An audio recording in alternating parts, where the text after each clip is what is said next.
அனைவருக்கும் வணக்கம். இன்றைய பதிவில் நம்ம ஓரிதழ் தாமரையை பற்றி நம்ம தெரிஞ்சுக்க போகிறோம்.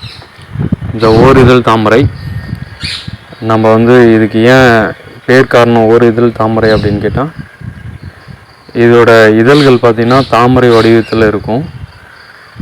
அதனால் இதுக்கு ஓரிதழ் தாமரைன்னு வச்சுருக்காங்க.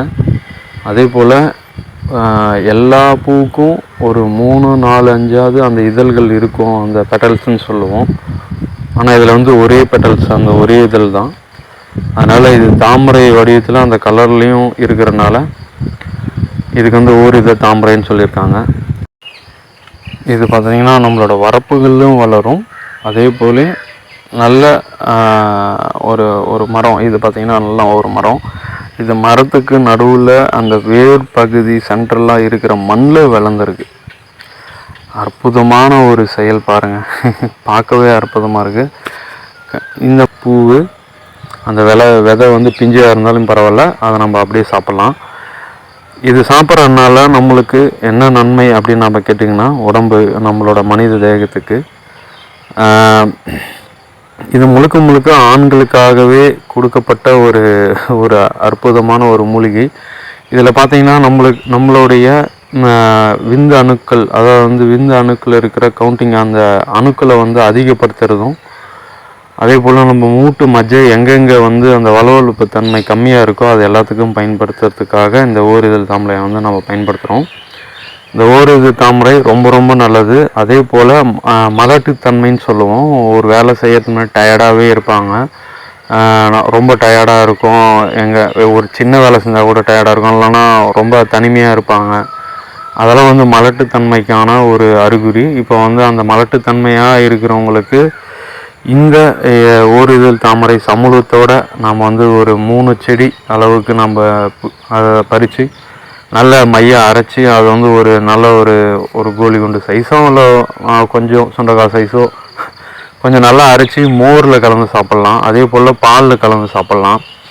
இப்படி சாப்பிட்றதுனால நம்ம மலட்டுத்தன்மை எல்லாம் சரி செய்யும். அதே மாதிரி விந்து அணுக்களோட எண்ணிக்கையை கூட்டும்.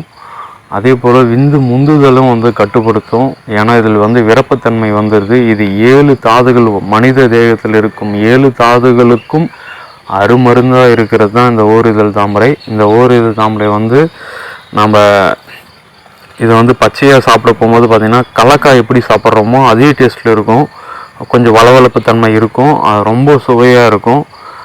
அந்த டேஸ்ட்டை நீங்கள் சாப்பிட்டு நம்மளோட சேனலை கமெண்ட் பண்ணுங்கள். நம்ம வேரோடே பிடுங்கி அந்த பூ, அந்த இது எல்லாமே பச்சையாகவே சாப்பிட்லாம். நம்ம ஒவ்வொரு பொருளும் மதிப்பு கூட்டும் போது அதோட வேலையும் சேர்ந்து செய்கிறனால தான் அந்த மதிப்பு கூட்டுறோம். இந்த தன்மை அப்படியே கிடைக்கணும் அப்படின்னா ஒரே பொருள் நம்ம சாப்பிட்லாம். இப்போ இந்த ஓரிதழ் தாமரை வேறு, இந்த பூ, இதோட விதை, அது பச்சையாக இருக்கும்போது சாப்பிட்ணும், விதை காஞ்ச பின்னாடி வேணாம். அப்புறம் அந்த இலை, தண்டு, இதெல்லாமே நம்ம சேர்த்து காலையில் வெறும் வயிற்றில் சாப்பிட போகும்போது நம்ம உடம்புக்கு அவ்வளோ குளிர்ச்சி தர்றது இல்லாத, வயிற்றுப்புண்ணை சரி செய்கிறது இல்லாத விந்து அணுக்களை அதிகப்படுத்தும். அதே மாதிரி மூட்டு மஜ்ஜைகள் எங்கெங்கே மூட்டு வலி இருக்கோ அது அந்த இடத்துல அந்த பசத்தன்மை இருந்தால் தான் அது கொஞ்சம் அந்த ஃப்ளெக்ஸ் அந்த மாதிரி கொஞ்சம் நல்லா அந்த மூட்டை கொஞ்சம் அசைவு செய்கிறதுக்கான மஜ்ஜை வேணும். அந்த மஜ்ஜை இந்த ஓரிதழ் தாமரை கொடுக்குது. கண்டிப்பாக அந்த ஓரிதழ் தாமரையை எங்கே வரப்புகள் இருக்கோ கண்டிப்பாக இருக்கும், பார்த்துட்டே போங்க. கண்டிப்பாக அதை பறித்து சாப்பிட ஆரம்பிங்க. செம்ம டேஸ்ட்டாக இருக்கும். அது கலக்காய் எப்படி நம்ம நிலக்கடையில் பச்சையாக சாப்பிட போகும்போது ஒரு டேஸ்ட் இருக்குமோ அதே டேஸ்ட்டில் இருக்கும் இதோட சுவை. கண்டிப்பாக இதை நம்ம பயன்படுத்துவோம். இது நமக்கு தேவையான, மனித இனத்துக்கு தேவையான அனைத்து சக்திகளும் குடிக்குது. கண்டிப்பாக அதை பயன்படுத்துங்க. மீண்டும் நம்ம அடுத்த பதிவில் சந்திப்போம். நன்றி, வணக்கம்.